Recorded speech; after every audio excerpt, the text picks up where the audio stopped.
CBI file చేసిన ఛార్జ్షీట్లో ఏకంగా NDDB national dairy development board research institute సంబంధించిన ల్యాబ్ రిపోర్టు, ఎన్డీఆర్ఐ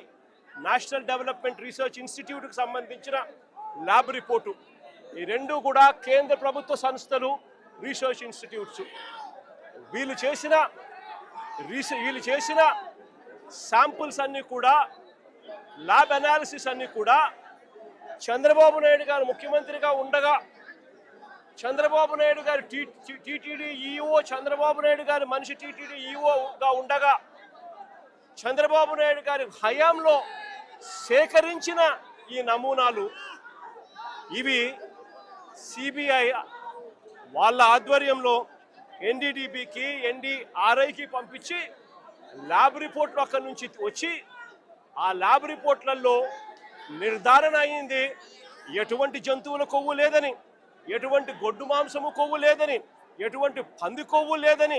ఎటువంటి చేపల నూనె కూడా కలవలేదు అని చెప్పి సిబిఐ ఏకంగా ధృవీకరించి